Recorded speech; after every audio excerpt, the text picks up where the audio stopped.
Adakah Malaysia bakal kehilangan kedaulatan laut di Sabah hanya karena kerjasama ekonomi? Atau adakah Indonesia sedang mencuba sesuatu yang lebih besar di balik nama Ambalat? Hari ini, pada video kali ini kita akan bongkarkan segalanya, termasuklah persoalan sensitif tentang kedaulatan, rundingan rahasia, dan potensi pengkhianatan terhadap Sabah. Apa kabar semua penonton setia Currents VMI? Terima kasih karena masih lagi bersama-sama kami dan selamat datang kepada yang baru saja singgah ke channel ini. Baiklah, pada video kali ini kita akan bawakan satu isu yang sangat hangat dan mungkin ramai belum sadar betapa kritikalnya konflik ini, yaitu perebutan kawasan maritim Blok ND6 dan juga ND7 di Laut Sulawesi, atau yang sering dikaitkan dengan istilah Ambalat. Tapi menurut Wisma Putra, rujukan Ambalat itu sendiri sebenarnya tidak tepat dan mengelirukan. Jadi apa cerita sebenar di sebalik semua ini? Baiklah, baru-baru ini dalam satu jawaban bertulis di portal Parlimen Kementerian Luar Negeri atau lebih dikenali sebagai Wisma Putra menegaskan bahwa Blok ND6 dan juga ND7 adalah sebahagian daripada kawasan kedaulatan Malaysia.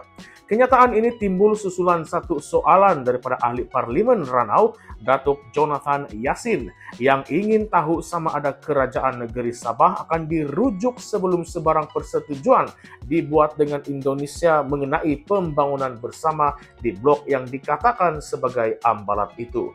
Menurut Wisma Putra, pendirian Malaysia ini berdasarkan prinsip undang-undang antarabangsa yang telah ditetapkan selepas keputusan Mahkamah Keadilan Antarabangsa ataupun ICJ pada tahun 2002 dalam kes perebutan Pulau Sipadan dan juga Ligitan, di mana pada waktu itu Malaysia telah memenangi kes tersebut.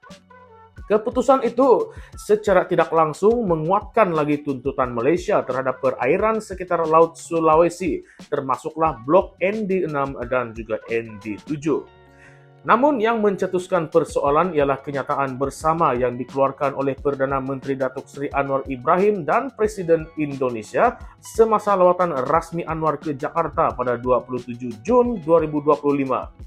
Dalam kenyataan itu, kedua-dua pihak bersetuju untuk meneroka kemungkinan pembangunan bersama di kawasan Laut Sulawesi. Menurut Wisma Putra, ia masih di peringkat pertimbangan awal dan belum lagi dimuktamadkan.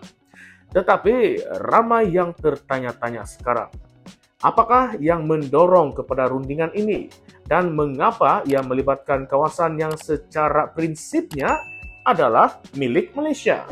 Lebih penting lagi, adakah Sabah yang secara geografi dan geopolitiknya terkesan secara langsung dengan isu ini akan diberikan suara dalam rundingan tersebut? Wisma Putra menjelaskan bahwa Kerajaan Persekutuan sentiasa bekerja sama rapat dengan Kerajaan Negeri Sabah. Namun tidak menyatakan secara jelas sama ada Sabah mempunyai kuasa veto dalam sebarang persetujuan masa depan. Seperti yang dinyatakan oleh Kementerian, proses perbincangan sempadan maritim dijalankan dengan berlandaskan prinsip undang-undang dan teknikal serta dilakukan secara berhati-hati. Kerajaan katanya akan membuat penilaian menyeluruh termasuklah dalam aspek kerjasama ekonomi untuk memastikan penyelesaian yang memberi manfaat kepada kedua-dua negara. Namun, mari kita ingat kembali, isu Ambalat bukanlah sesuatu yang baru. Sejak tahun 2025, konflik perebutan kawasan Ambalat antara Malaysia dan Indonesia telah beberapa kali menimbulkan ketegangan diplomatik. Malah pernah hampir membawa kepada pertembungan ketenteraan apabila kapal perang kedua-dua negara berada dalam keadaan siap siaga. Indonesia telah menawarkan tender kepada syarikat minyak asing untuk meneroka kawasan tersebut sejak awal 2000-an.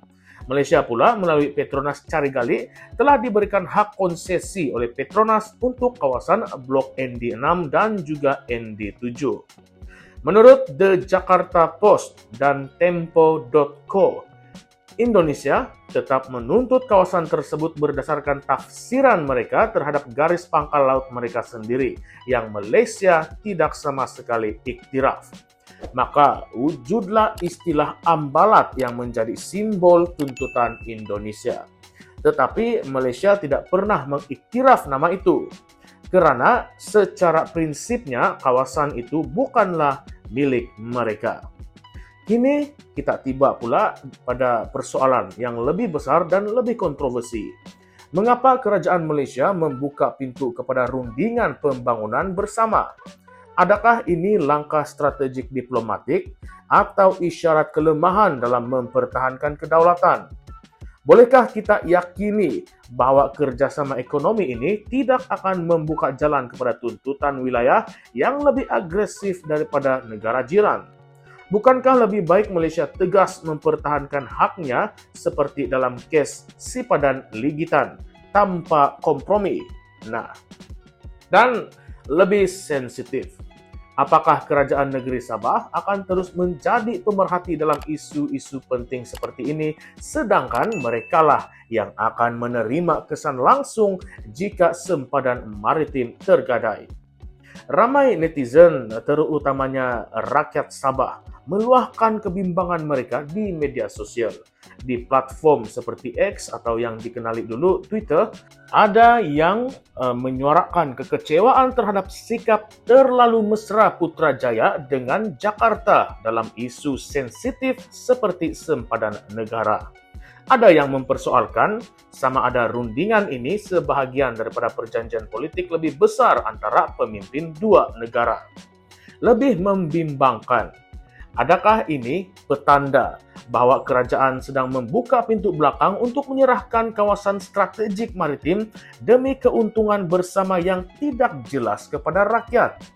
Kenyataan masih di peringkat pertimbangan, seringkali menjadi kod kepada keputusan yang sebenarnya telah dimuktamadkan secara senyap di belakang tabir.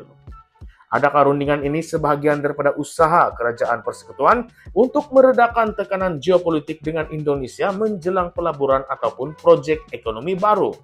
Dan jika iya, apakah kedaulatan Malaysia boleh dijual beli dengan nama pembangunan?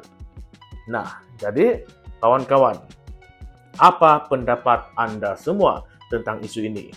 Adakah Malaysia sedang mempertahankan haknya ataupun sedang menyerahkan secara perlahan-lahan di meja rundingan? Patutkah Sabah diberi kuasa penuh dalam apa-apa perbincangan yang menyentuh sempadan laut mereka? Atau adakah ini satu lagi contoh bagaimana suara rakyat Sabah hanya dianggap formality semata-mata? Jadi sahabat-sahabat sekalian, jangan lupa untuk tinggalkan komen Anda, ulaskan pandangan Anda di ruangan komen di bawah, dan jangan lupa untuk tekan butang like, share, dan subscribe channel ini untuk lebih banyak konten panas dan berani dari Current Sphere MY. Kita bongkar isu-isu yang media arus perdana jarang sentuh, karena suara rakyat tidak boleh disenyapkan. Baiklah sahabat semua, salam sejahtera, salam perjuangan, dan salam reformasi.